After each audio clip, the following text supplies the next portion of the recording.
Hi, I'm Audie Cash. Welcome back to the smartIAQ Project Builder video series. In this video, we will be creating a single zone system where smartIAQ GridSet is being used to clean the air to allow us to reduce the outdoor air in this room. In this particular example, you can think of this as a decoupled system where the HVAC system is doing the space conditioning and we have a separate air cleaner that allows us to throttle back the outdoor air in that separate HVAC system. The way we'll do this is we're going to start by creating a new project. If you've already got a project, that's fine, but let's work together to create a new project. Click on the green button.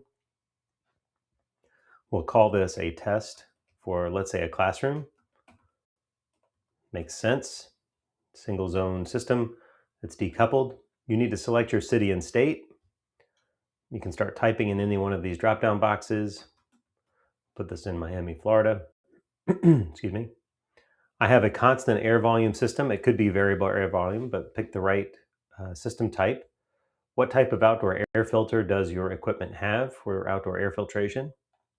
This is important because this filters out PM 2.5 and other contaminants that may be coming in from the outside.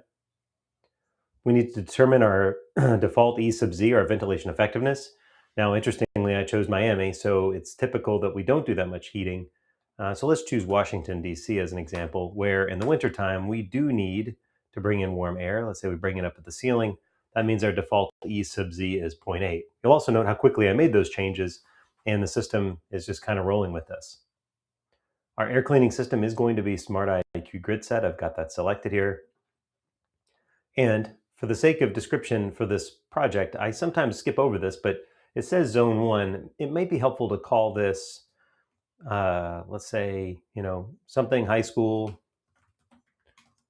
east wing. So now I can physically place these rooms in a place that I can relate to based on my drawings. Sometimes it's helpful to connect those dots. So the naming convention here is whatever you want it to be, but it sometimes is best to think of this as the physical location where this room will be based. Down here we have the rooms. Now I said earlier we're going to create one room system, so let's do that. Let's call this classroom 101. It is going to be a classroom, and we're going to make it for children's ages 5 through 8. It's going to be a 900 square foot space with 10-foot ceilings. And you'll notice it automatically populates a group of people, 23, based on the 62.1 ventilation table. I'm going to make supply air about 1 CFM per square foot. And now I have some choices. I'm going to skip over VOZ because this is going to be my outdoor airflow into the breathing zone, but let's skip over that for just a second and go over to the right-hand column. You'll note that the VC, or the clean airflow rate, is 150 because that's smartIAQ GridSet. To the left of this blank space is 423, which is the amount of outdoor air you need per the ventilation rate procedure to properly ventilate this space per that table. It's at this point that I have several options to put in some outdoor airflow. Now I do need some outdoor air, but I can do by entering a value. Let's say I want the value 250. And you'll notice I put that value in and it did a quick check and it is passing. So great, instant pass, that's excellent. I can also go down here and I have several options to minimize OA. So let's just apply and see what happens. It gives me a warning. It has now taken outdoor air to the lowest level that satisfies all the design compounds in 62.1, and that is 69 CFM. So that's pretty low, but that's the minimum. I can also do CFM on a rate basis per person. So let's say I want 8 CFM per person. Hit apply, it gives me a warning I'm about to override some values. And that's 180 CFM of outdoor air. All right, very good. And I have another third option here, which is a percentage of the VRP. And maybe I want to design to 50% outdoor air versus the VRP, and I can click apply, put that in there, and that becomes 211 CFM of outdoor air. So those are your 3 options other than entering a value that allows you to quickly select outdoor airflow in the zone. You'll note that this is unsaved and it's been unsaved for a while, so let's hit Save Zone. And you notice it says all pass, we're ready to go. So this is now completely configured and it's actually ready for output if I wanted to put this right on my drawings. Before I do that though, let's look at the calculator. And this provides a summary of the air quality in the space. You'll notice all the mixed exposures are passing just fine. Our contaminant parameters, none of them exceed the design limit. You can study this on your own if you'd like, but they are basically fine and good to go. No concerns there. I have a separate video on CO2, but I'll just point it out real quick. There is a CO2 model that shows that this room reaches 1,605 parts per million in the steady state. And in the 8-hour average, right here, the full 8-hour average is 1,502 parts per million. Let's say that's what I was designing to for about 1,500 parts per million. This would be perfect. I don't need to make changes.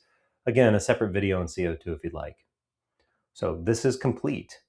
The next step in this project, now that it's saved and I have everything that I want to go forward, is to view my project summary. This is all the data that I've entered with all the passing details. I can click View for details and I can see them. This is great. I can also configure my equipment schedule. So I know in this classroom I'm going to want a GridSet Pro. I'm going to want this tied into my BACnet system, so I'll hit Save for that. And now when I do my export for Excel, all of it will include the contaminant levels, this table that you see below, and also the selection of smartIAQ GridSet Pro. One other nice feature here is I can customize columns. Maybe I don't want to show the people airflow rate, or I do want to show that. I can activate them here, hit save, and now they're in the table, and they'll also be in the Excel spreadsheet when I hit output. One final point here is we have this option to request air sampling quote. So if you want this project to include air sampling after commissioning to confirm compliance with the indoor air quality procedure, you can actually click on that and it will create a project within the smartIAQ system where we can quote the air sampling if you wanted to include that in the scope of your project. So that's all I need to show here. This is a test classroom showing a single zone system with one air cleaner, how easy it is to configure this for the indoor air quality procedure. Thank you for paying attention and good luck with the IAQP.